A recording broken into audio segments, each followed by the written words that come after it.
Hello, and welcome back to my Minecraft Hardcore Season 2 world. I hope you're all having a wonderful day today. We have just built a starting tree chunk to cover up the creeper farm. It's rather chunky for a tree chunk. Can you just say that for yourselves, please? It's rather chunky for a tree trunk. Jesus Christ, it's so hard to say. Anyway, I've built myself a tree trunk. It is made out of stone, but I promise I'm wanting to sculpt the tree first out of stone blocks before I go in and replace all of the blocks with the block palette that I want to use for the build. I'm going to view it a bit like sculpting a statue and then going in afterwards to paint it. And I think that we could do pretty well with a methodology like that, don't you think? And it covers up the creeper farm very nicely. It's no longer a giant brick box. It's still kind of ugly because it's just stone, but we've actually cut back on the corners a little bit because genuinely it was too big. There were too many cats and I couldn't hear anything, and we have removed the corners, and now allow me to murder the cats as well because they're all in here. Why are you in here? This was a pen for cats. How did you get in here? Farmer? Oh. Okay. Where is your composter? That is a very good question, but I am here for one thing only, and it's for murder. So, I'm sorry. Goodbye. I'm sorry. Look away, everyone. This is purely because I was having audio issues in the last episode. I have too many entities in this world. Too many cats. It's why I've made the creeper farm smaller.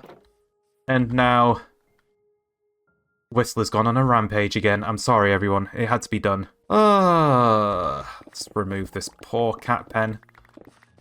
I feel so sorry for them. I shouldn't have done that. I really didn't want to do that, but there was nothing else I could do. The audio was so glitched last time, and I just felt like I had to get rid of it. So, the entities had to go. And we still have one of every cat.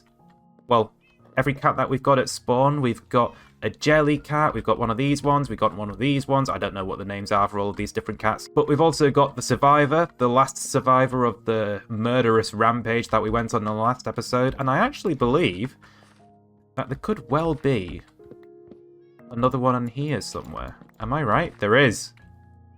Hello. I hear another one. There's two. Okay, I might actually just move you guys out of here. That's our mending villager. He's going to stay there. And you cats can go in here. It's a shame that you're all... I've got 3 of these grey cats now. I don't really know what to do with them. But one of the reasons why I've decided to sculpt the tree before I go and place in the blocks permanently is because, well, I didn't actually like the shape of the Mega Creeper tree from Season 1. And this is going to be my attempt at making a better tree. A tree with a better shape. I am happy with the shape of this trunk so far. It's not going up straight. It's actually kind of wonky. I want the tree to sort of be bending towards the left in that direction a little bit. I like that idea. I will remove the torches. That's just to make it spawn proof for now. We'll cover the blocks up with buttons or slabs or something to make it a little bit better. But the idea is that this will be our trunk, and it'll go way up into the sky with branches spiraling everywhere, all over Cherryville, and in particular covering up or providing a giant umbrella for the town so that no space is exposed to the sky from down here at the surface. And the idea behind that is that we no longer get any rain and we no longer get any phantoms. That is the length that I am willing to go. The giant tree root. Oh, see? Here they are. Proof is in the pudding that the phantoms are here because the tree isn't ready yet. But But anyway, the creeper farm has been running a little bit overtime while I was rebuilding it and reshaping it and building up the tree trunk. So we've got all of these double chests of gunpowder. It's a powerful boy. Oh my goodness, it's just pouring straight in there, isn't it? It's just going up. There's no stopping it. It's not even pausing. Oh dear. Is it backed up at all? It's got to be backed up, surely. It is backed up. It can back up. I can't believe this. It actually backs up if I'm at the top of the farm. Wow. The creeper farm runs faster than hopper speed. I have clearly outdone myself in the last episode. That creeper farm is way too powerful. We need to do something with it. And do something with it we shall. But anyway, as we always do, we have been mining in between episodes. And I think you might have just gotten a glimpse of our chests. And no, we did not go mining that long. I put these chests down in preparation, but honestly I didn't do that much mining. So we've got this chest of deep slate, this chest of deep slate, and this chest, and that's it. So all of these chests are pretty much empty. But we got some toughened gravel here, but most importantly, we've got 4 stacks and 4 diamond ores, and also 31 that I accidentally fortuned up. But not only that, we actually came across a mine shaft right at the bottom of the world. It was actually cutting through the bedrock. Not breaking a hole in the bottom of the world, but it was in the bedrock. Like, you could see that it had cut through the bedrock because it was below the top of the bedrock layer. So that's pretty cool. Got a golden apple out of it. And a name tag. Not bad, not bad. And as we all know, I am mining these diamond ores so that we can complete the blue lava floor that I have going on back at spawn. We don't have as many diamond ores today. Only 4 stacks and 4 and 31 diamonds that I've already fortuned up. But we should still be able to make progress. Progress is still progress. And 4 stacks is nothing to scoff at. We should still have a good amount of diamond blocks from this. And here we are at the last 4 blocks. Okay. How many diamonds is this? Oh! Don't tell me. Do I have a stack here? Hang on. We've got to craft it. We do. I wasn't expecting a full stack. Nice!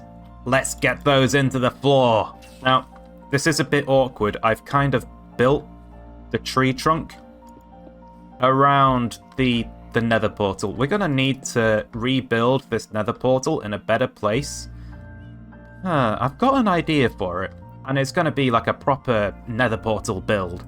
Custom nether portal build, and I'm thinking it's going to go at the top of the creeper farm. That's my current thoughts. But for now, it's at the base of the tree trunk. Now, the real question is, do I have enough diamond blocks to completely finish the outer ring of the blue lava floor back at spawn here? Maybe? It's definitely a potential. We've got some litter to clear up, as we always do.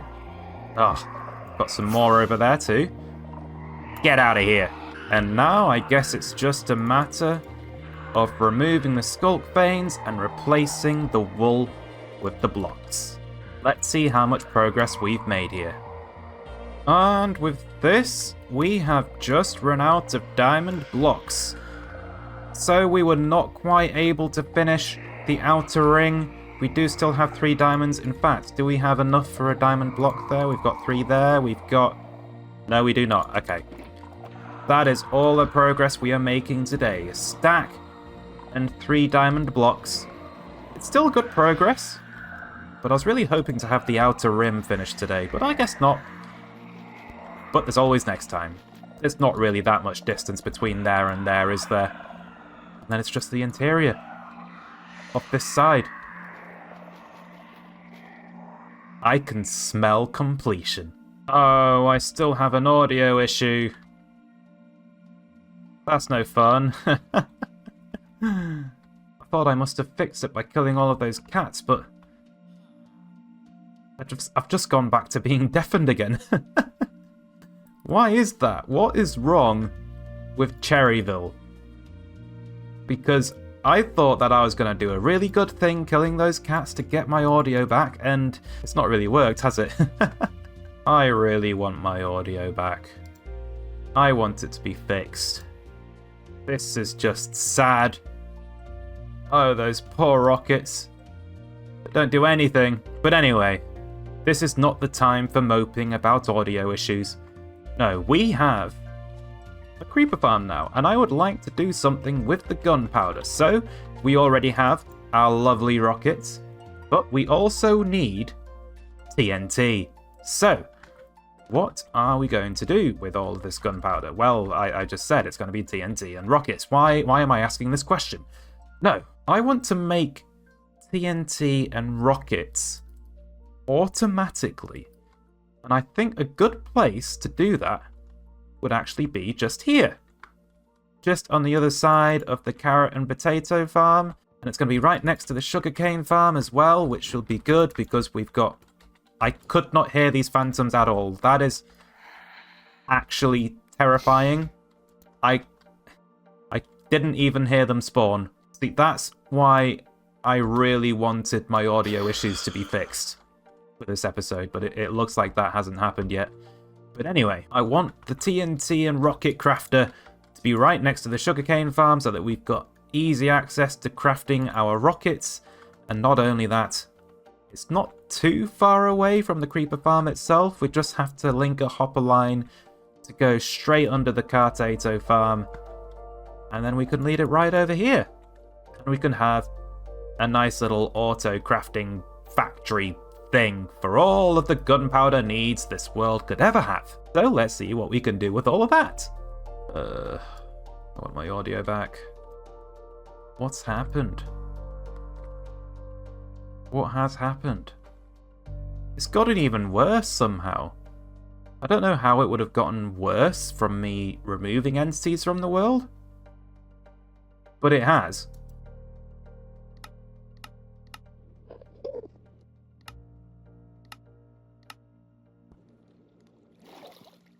Woo! I have my sound back somehow. Do I? Yeah, I still have it. Okay, just checking. I felt like I went into a relatively long amount of time of silence again just then, but I think you can hear it from my footsteps. And my footsteps on the grass. And the fact that I can smack this sand block in the face. And that grass block. And this army of zombies. Oh my goodness. I have just thrown my sword at them. I don't think any of them actually picked it up, which is great. Why are there so many of you, though? That is a little concerning. What is going on here? Why is there so many mobs? Get out of here. You know, I am actually so lucky that a zombie didn't pick up my sword just then. Wow. Get out of here. And you too. And you. Now, I feel like I should probably give you all an idea of what I want our TNT and rocket auto crafter to be. It's not just going to be a thing that spits items into a chest for me to pull out of. I want it to be a fully immersive experience. I want it to be a case of me never having to go into any kind of UI in order to pull items out of the contraption. So, we will have lights everywhere, showing stock levels, or it's not really stock, is it? It's storage levels, and hello, goodbye. So showing storage levels, and not only that, I want them to show just what kind of process the auto crafting factory is currently doing. Do I have rockets available?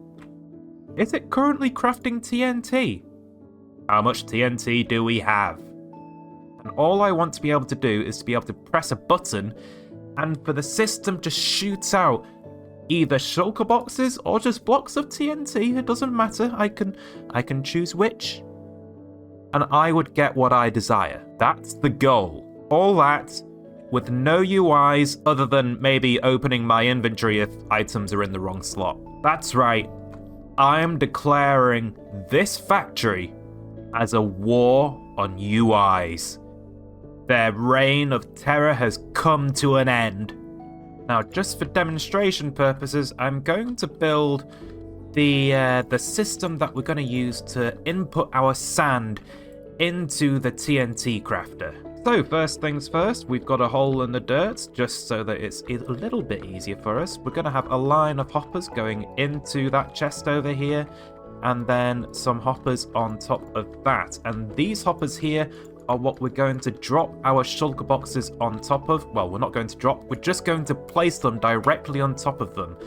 And then the system is going to suck all of the sand out of those shulker boxes. It's going to light up a lamp just above it. And then, hopefully, why am I stuck under there? I don't know. But hopefully, I can also work out a way of breaking those shulker boxes once they're empty individually. So that if we have an empty shulker box over here, but there's a shulker box over here that still is half full, we can break this one, replace it, with no influence on any of the other hoppers or any of the other shulkers.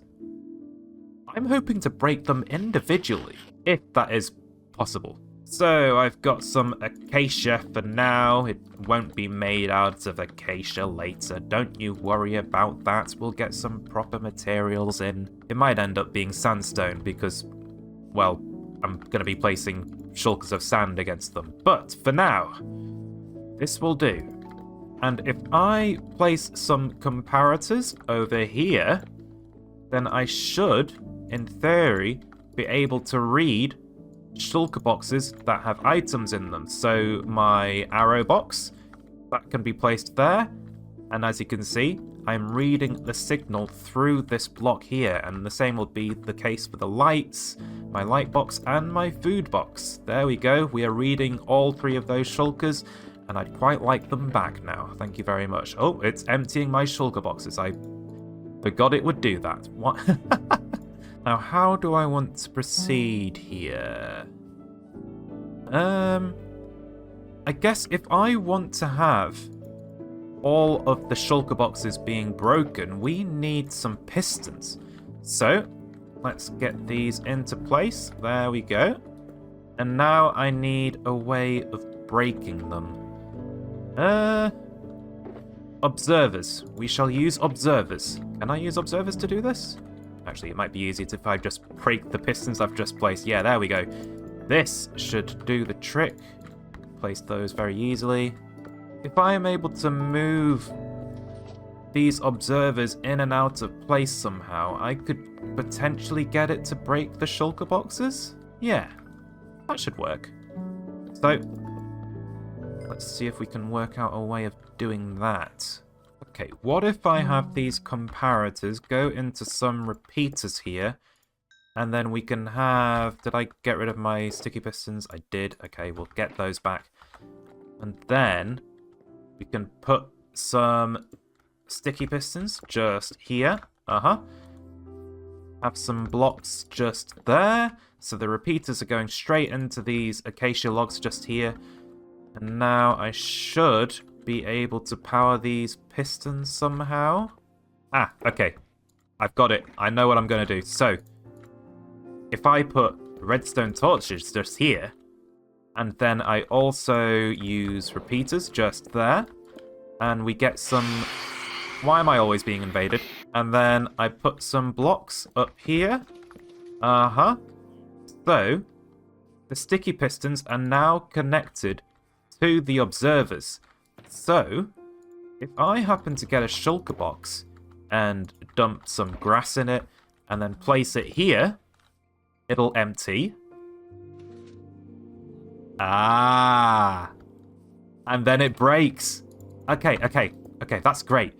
Does it work individually? Hang on, let's get some more shulker boxes out for me to test this with. So we'll put different amount of items in each. So we've got 14 pistons in there, 22 acacia logs in there, 17 sticky pistons in there, 28 chests in there, and I don't know, 34 comparators just there. Okay. Let's see how this works. Okay, as you can see, they all have various different amounts of items inside.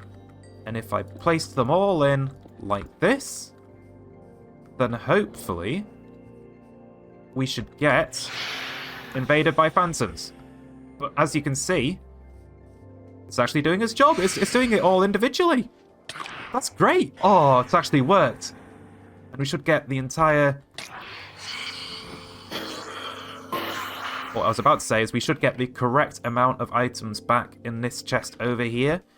But in reality, we won't have this chest here. This is going to be funneling sand straight into our TNT auto crafter. But the idea is that I can just place a shulker box of sand against these blocks here, and the system will filter out all of the sand and then immediately break the shulker boxes and take them elsewhere so that I can reclaim them later. But I think that we can potentially go one step further. You see, I actually want there to be lights involved here, and at the moment, I don't have them. They're not there. So what can I do to bring some redstone lamps into the equation? Okay, so I might have to sacrifice the lamps being so close to the pistons. But maybe I could have them on top of that layer there. Okay, so we could have our LED display just on top there, and then that would show us which shulkers are still emptying. I don't know how else to describe it, really. What do I have in my mind? I have no idea. What if I'm somehow able to loop the comparator signal over to the redstone lamps as well? Is that something I can do, potentially? So if we do this, that, so we get some blocks there, start taking the redstone torch signal back again, I could potentially power some blocks above the redstone lamps and thus power the redstone lamps, because the important thing is that I have these redstone lamps powered at a different time to the pistons being powered. I don't want the redstone signals to be interfering with each other somehow, so let's get our oak logs in because I'm beginning to run out of acacia. These blocks are going to be the ones that we power for the redstone lamps. We put some grass there. Well, I should have just been using wool for this entire thing, shouldn't I? I don't know what I'm doing. Right, redstone repeaters. We all love repeaters. And then some sticky pistons. Would that work? With some redstone blocks. Yes. Let's do that. Get those redstone blocks into place. And so, if I place these shulkers against our wall here, we'll get some lights. And that will display which of the slots are currently being sucked. The items will be taken out from those spots in particular, and then I can know from afar, it's like, oh, okay, we've got some lamps there, and we have no lamps there. That means that I can stick some more shulkers of sand into the system. Well, that's the idea anyway. Am I over-engineering this? You know what, I probably am, but I don't mind. This is fine. I like it, feels like a contraption, and I love it. Wow, all this just to collect some sand that I've already collected. It's literally just a sand input system for TNT, isn't it? Oh, jeez. Wow. What am I doing with myself, eh? Now, allow me to make just a little bit more space for myself before this next part. Now, this is just one component of the TNT auto crafter. Eventually, we're going to actually need to craft the stuff with the auto crafters. So, well, in the future I'd need to link the sand up to it, but for now, we're just going to build them separately. I mean, this isn't the final place for this redstone either, as we're going to build it properly over there. I'm just getting my ideas straight in my mind. So, how are we going to do this? Well, a good place to start is, in fact, with placing the crafter. And then we'll run some hoppers going into it, with some droppers actually going into these hoppers as well. We need them to face into the hoppers. Or, well, it's a bit pointless. How many droppers do I need? I need 9, don't I? 1, 2, 3, 4, 5, 6, 7, 8. Okay, we need one more. There. Oh, that's the wrong spot, Whistler. There we go. Now, I need to actually make sure that we end up with the proper TNT crafting recipe here. So, the crafting recipe takes up the full 9 slots, so we don't need to do anything in there. But other than that, I believe it is it 5 sand, or is it... No, it's 4 sand and 5 gunpowder. Okay, so what we really want is this configuration to end up in the crafter block itself, which means that all of the items that go through these hoppers need to be in a very specific sequence. So we'll need gunpowder in there, sand in there, and it just alternates as we go down the chain. So, does this work? Do we get everything in the correct order if I just power all of the droppers at once? Oh. No. No, it looks like we don't. Hang on, I want to make sure that that wasn't just a fluke. Okay, we've got no items inside the crafter, just in case I did something wrong. And now I power the droppers, and then I get rid of the torch. And so... done the same thing again. Why has it done that? Okay. How do we resolve this situation? Am I able to power these droppers individually? Maybe starting from here and just working the way up the chain? That could guarantee my my TNT crafting recipe at the other end. Or at least it should do anyway. So, is this something that could potentially work? If we do that, does that power the blocks beneath? I actually don't know. So what we're gonna do is we're just gonna place a redstone torch there. What has that done? There we go. That's worked. Awesome. You know, sometimes my tiny brain can actually do something very cool. And now we need a way of actually crafting stuff in the auto crafter here. So that's relatively simple. I believe we just have this signal go there, and then we could use this to loop the signal back into the dropper line here, so that whenever the crafting recipe finishes over here and is activated, we can instantaneously fire out some more items to be crafted into TNT. Hello. Go away. But it does not currently have the ability to actually craft the TNT because it's doing that. I've got to stop it. So I need to lock this. I need to change the signal. That's a thing that comparators do. So we can use another crafter. There we go. If I close all of these slots, now that I've filled up the slots in this crafter and I've got this comparator here reading it. What on earth is here? Hello. Get out of here. I did not like the way that you crept up on me in my ears just then. That was not nice. So the way this works, I've got a comparator reading this crafter which has all of its slots filled, which means that this crafter can only send out a signal once all of the slots are filled in here, and that in turn would be able to reactivate the droppers. So if I was to put the items in there, it won't fire and it won't craft my TNT until I do this. And then it will auto-fill itself back up again. Lovely. And now I'm getting TNT. I actually want you to stop. I don't want you to craft too much TNT already. And I think this system is going to work pretty well for any 9-slot crafting recipes that there are in the game. I think I've got the right idea here. But we're going to have this crafter going into a hopper, most likely. So what do I do in the event that the hoppers overflow themselves?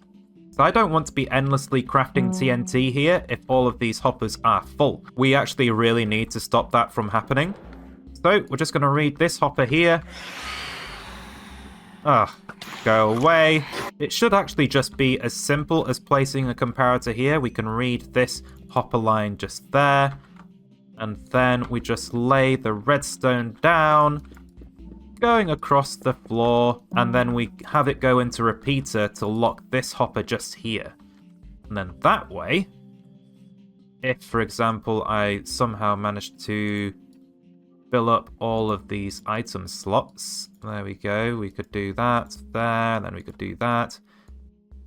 Fill all of the slots up, then we've got a redstone signal there. You know what, I'll just make that a repeater for now. So, we've now successfully locked this hopper, which means that if I happen to craft one more piece of TNT, because this thing is just going to keep on going and going, I'm not telling it to stop. I don't want to tell it to stop, I want it to tell itself to stop. But by locking that hopper over there, it automatically tells itself to stop. Because, well, the droppers have all just fired just then, but as you can see, that last piece of gunpowder is stuck in this hopper over here. So it prevents the crafting recipe from being completed. And that allows us to stop losing TNT if our storage for the TNT happens to be full. It's not just going to be endlessly spitting out the blocks and wasting them because they'll despawn, most likely. We can't have that. But I do think that there's another problem that we have to solve here, and that is actually the ingredients problem. So, what happens if we've got all of these items endlessly pouring into the crafter and crafting TNT? Well, eventually, we will run out of resources with the hoppers going into the droppers, and the droppers won't have the right amount of resources to fire into the system. So, let's say there was no gunpowder in here. Well, the rest of the crafters have just fired, and now the crafter can't actually craft because it doesn't have the materials. And at that point, the auto-crafting system would break, and we can't have that. So to stop that, I've actually placed in the hopper lines, and we need to have 2 hopper lines here because we need one for gunpowder and one for sand. But because these hoppers at the end here are the ones at the end of their respective chains, I know that they're going to be the ones that run out of their sand and gunpowder first. So we can get away with reading only those hoppers. And then if I have these comparators pointing directly into some redstone torches, we can invert the signal and then carry that signal over to our locking hopper over here, which would stop the crafting system from crafting TNT when we get to a point where we're running out of resources. And we are going to get to a point where this thing runs out of resources, because there's only so much sand that I can shove into the thing. But let's just lay down our redstone. There we go. That will also lock that hopper. So now I can take these resources out to demonstrate it. And they have to actually both have items in them, or this redstone signal will still be active. So I could put all of the sand in here, for example, and it wouldn't make a difference to this signal. It's only when I happen to do that, like it doesn't need to be like that either. I could just put the gunpowder in normally, but that would stop this hopper from being locked. And as such, we start auto-crafting our TNT.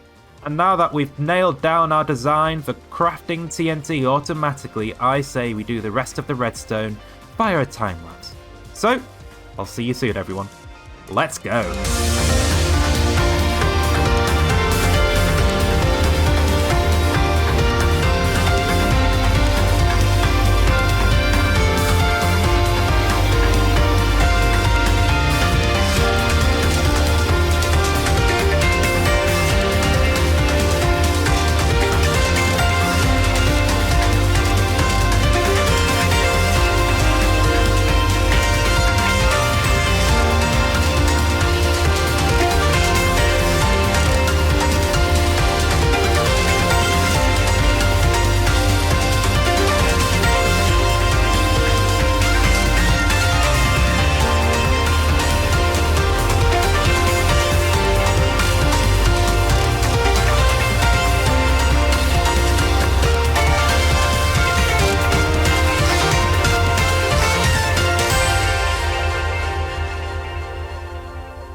And welcome back, everyone. We have not completed the build. No, this is actually an incredibly redstone heavy project. I mean, not only do we have our little sand input system, but we've also got the TNT crafting modules, and then we've got the logic behind deleting the UIs from the world over here. So we've got our display that needs a brain, and I thought, oh, you know what, if it's gonna have a brain, it's gotta have a face. So we've got a creeper face here, and I was actually wondering about giving it a name, and I think I'm gonna go with one I actually said in the last episode. Yes, this creeper is now going to be called Jerry. Jerry the creeper, Jerry the redstone creeper, and Jerry is a very hungry creeper. He is hungry for all of the sand in the world, and lucky for him, I've got lots of sand to feed him. I've got 12 shulkers, in fact, which is just enough to completely fill out my entire sand input system. We've got 12 slots here, all ready for shulkers. Oh, I didn't mean to press that. But yeah, this is part of my my war on UIs, is that I'm able to middle click with the mouse button, with the mouse scroll wheel, I mean, and I can then I can copy this shulker that I already had in my inventory, and it can pull whatever I have in my inventory, like a shulker full of sand, straight to my current position on the hotbar, so I can just middle click on there and then place it again on the next slot over. So that is another thing that I can remove UIs for. It's actually one thing that I was potentially worried about having to do, is that I would actually have to open... Why aren't you working? But anyway, I was worried that I would have to open my my inventory just in order to get the shulker boxes into my hotbar so that I could place them. But it looks like that's not actually too much of an issue. Why is that not working? Oh. Should be working there. Oh. It looks like I have forgotten to add 2 redstone torches. That was clever of me. Okay. Hello, sirs. This cave doesn't go anywhere, so you guys are trapped. Enjoy yourselves. Okay, let's just place those in, and lovely. That should now work as it should. Let's see. Yes, all of the lamps are now lit up. So the sand input collection system, whatever thingamajig, is now working and is now distributing sand to all of the TNT crafter modules down here. And then all of that TNT should end up inside of Jerry's mouth for him to spit out whenever we desire. And I am not able to currently get him to spit out and provide the TNT because I haven't created a button for him to vomit that stuff back out to me. But we will get that sorted soon.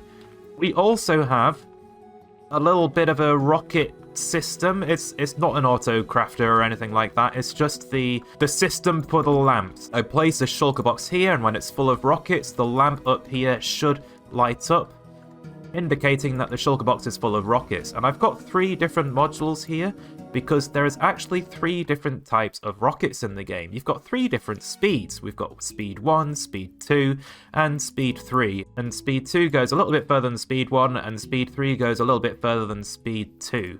And I don't know how often I will use those. I might not use them at all. I mean, these are speed 1, flight duration 1, that's what it's called, rockets that I always use, and it might be a bit weird. I don't want to accidentally experience kinetic energy because I decided to swap to flight duration 3 rockets. But I would also like to have them available, so that's what we've got. I don't have the crafting system set up yet, but that is something that we can work on in the future. Maybe in the next episode, probably in the next episode. I mean, we've got all of the rest of this side done. It's just the crafting. We just need the crafting. The sugarcane farm is right there as well. And I've also got the gunpowder flooding up here for the TNT crafter, and I'm sure I can just divert some of that gunpowder into the rocket crafter, and that should work pretty nicely. Now, I'm going to talk about the displays that Jerry has for his inventory. I've got two columns of lamps here. The column on the left is individual stacks of TNT. So that first light, that actually lights up the moment an item of TNT is in the dropper. So that doesn't really indicate much, it just tells me that I have TNT. But as it fills up though, it should indicate that I have more and more stacks of TNT, up till 9. Once 9 lamps are lit, then the dropper is full, and then once the hopper is full, feeding into that dropper, we'll get another lamp. And then as a double chest fills up above that hopper, we'll get the last 5 remaining lamps to light up. And that is the same case with the column over here. This works the same way, but it doesn't use individual stacks of TNT, not in its raw item form.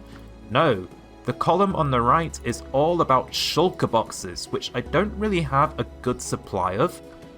But Jerry here is going to be preparing us some shulker boxes of TNT, and as the same as the other side, we'll get 1 lamp for 1 shulker box of TNT, 2 lamps for 2 shulkers, all the way to 9, and that'll be when the dropper fills up. And then once that dropper is full, it'll be the hopper. Once that hopper is full of shulker boxes of TNT, we'll get the 10th lamp, and then there's a double chest on top of the hopper. And then once that, as it fills up, I mean, we'll get the last 5 remaining lamps filling up there too as well. So I've got a pretty good indication of how much TNT I have in my world. I can actually display over 100,000 TNT inside of Jerry's inventory here, which is pretty good. Yes, Mr. Swampman, Jerry is here to stay. I know creepers are dangerous, but Jerry, he's a friend. Jerry's a friend. He's not going to harm anyone. Now, I was actually wondering about potentially making Jerry's face, like, slowly light up, like the columns on the side. And as much as I would like to do that, I don't feel like I actually have the space to do that.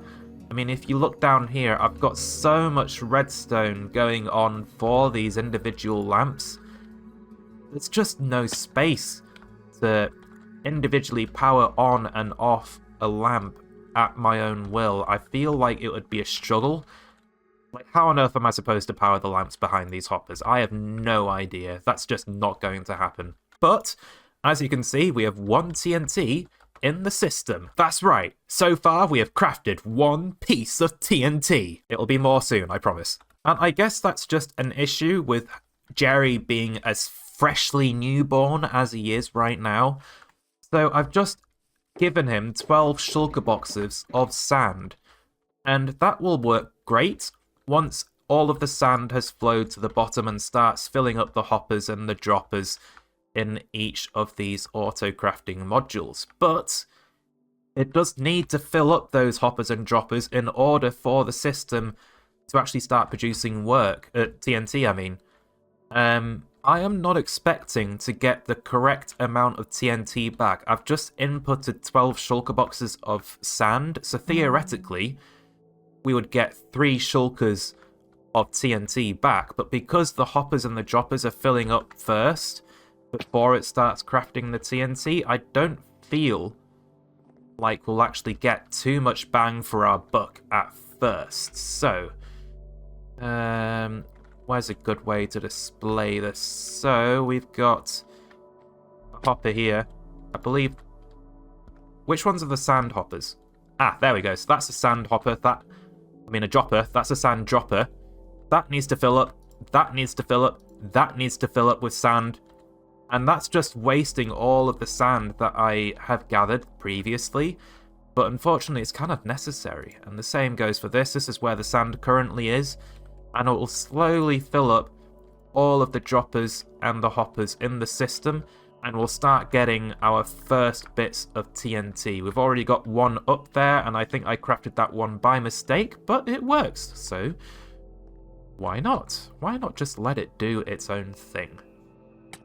Down here, this is a little bit of a redstone system for our elevators, our gunpowder elevators. We've got our gunpowder farm, our creeper farm in the middle of Cherryville, and all of the gunpowder is being slowly funneled down in 2 hopper chains so that it doesn't get backed up, because it is powerful enough to overcome, to be faster than hopper speed in potential circumstances. So I've split them into 2 hopper lines, and that allows us to have gunpowder flowing into one set of auto crafting TNT modules and another hopper line going into the other set of TNT crafting modules. And it works quite well. It just sort of flows, the gunpowder just sort of flows into the dropper here, and then once that happens, it just automatically spits it straight back out again. It's lovely. And once the gunpowder actually fills up, hang on, ooh, I actually have many fail-safes with this TNT factory. I don't want it to ever break. I want it to be a low maintenance kind of thing, a low maintenance kind of deal. So if we ever get to a point where there is gunpowder staying in this hopper just there, this comparator will read that, and it will push a block into place which will change the shape of that wall there. We are using wallstone for the TNT factory, and wallstone is quite interesting because you can extend it down infinitely, instantly, which is pretty cool. So as soon as that block gets pushed into place, the observer will actually notice it and push this redstone block against this hopper, and it will stop all of the gunpowder flowing in, which is quite nice. That stops any potential entities just sort of sitting in the world and despawning over time. Prevents wastage, really. And then once that happens, well, I guess we've got plenty of hoppers and plenty of double chests to fill up with gunpowder before we get the despawning thing happening up there anyway. I might need to introduce maybe a gunpowder disposal system somewhere, I don't know. But anyway, we used to have 2 more columns of gunpowder here. I got rid of them. So this is all just loose gunpowder now. I mean, I can introduce it into the TNT system, but I'm kind of tempted to just keep it in case I need, like, gunpowder on its own at any stage in time. So we'll leave that there, and we'll come back for it later, I think. But that is not the only thing redstone-wise that we have built for the TNT factory so far. We also have a shulker box loader for the TNT itself. Once the TNT column of individual stacks fills up, we'll start funneling the TNT into shulker boxes for bulk storage. And theoretically, I would have this dispenser full of shulker boxes, as well as this hopper and this double chest. In fact, I could probably get an automatic system for shulker boxes going into this chest, like a sort of feeding back kind of thing. So I could just throw some shulker boxes into a specific place back at the surface, and it would wind up all of them into this double chest just here and ready to be dispensed and filled with TNT. And I had quite a bit of fun building this shulker loader. It is of my own design. I didn't actually look at a tutorial for this. I've not looked at any tutorials for this world. It's kind of my thing for this world, I guess. Gonna try and do everything all on our own, which has been an interesting challenge so far, but it has meant that I've gotten quite into redstone so far.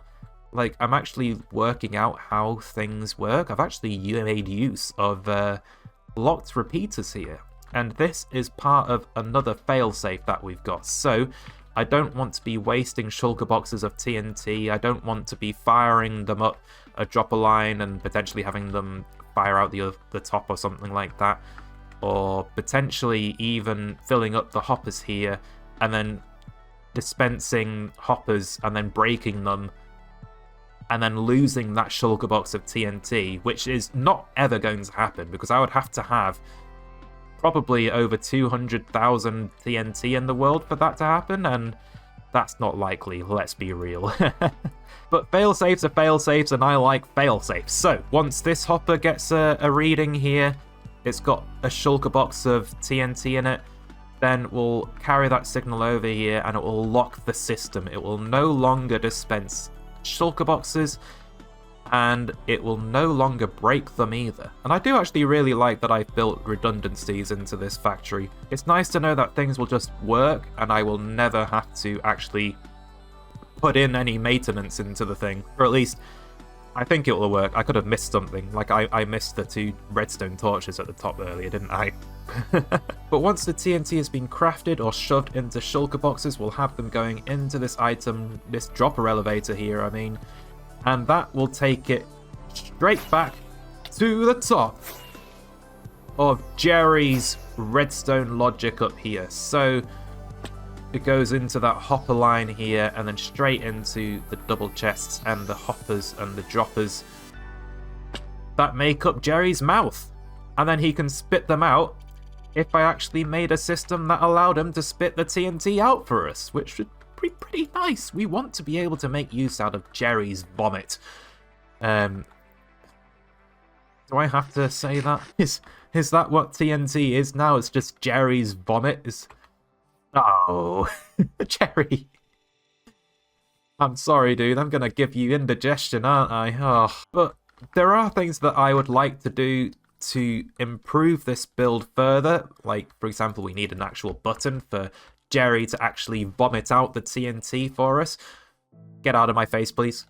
And not only that, I've added some note blocks over here and over here.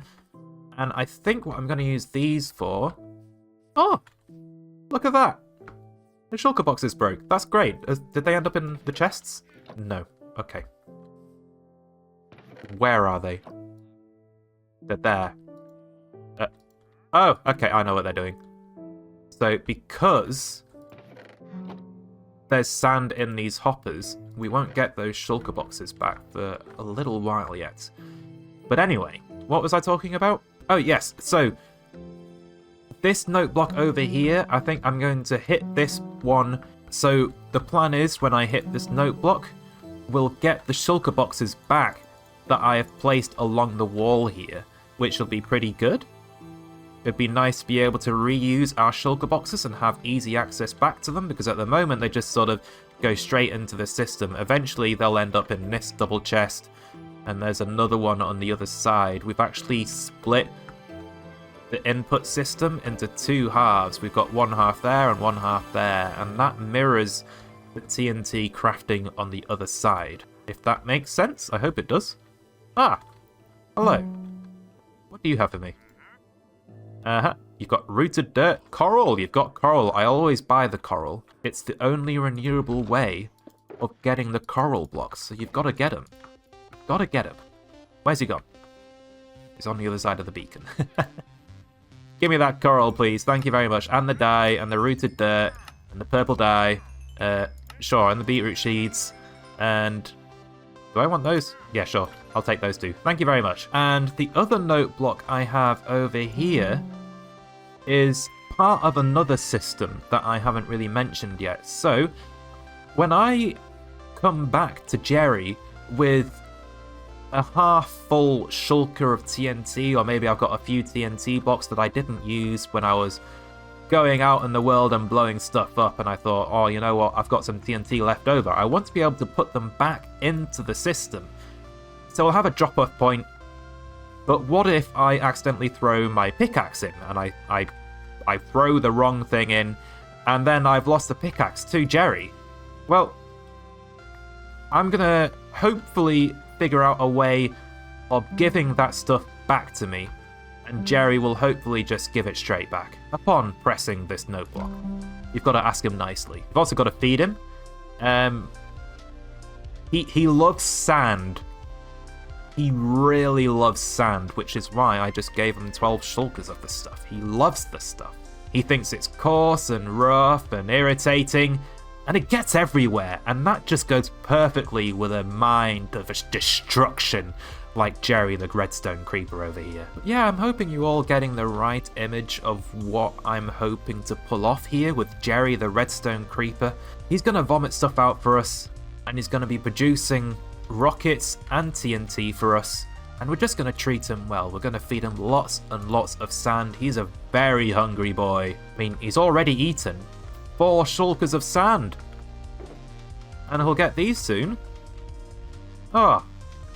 Jerry, you gluttonous creeper. I'm thinking about getting Jerry some friends as well. I don't really know how I will add friends to this, but Jerry needs some friends. I think we can all agree with that. But anyway, I hope you all enjoyed this episode, and I will see you all in the next one. Jerry, say bye. Bye.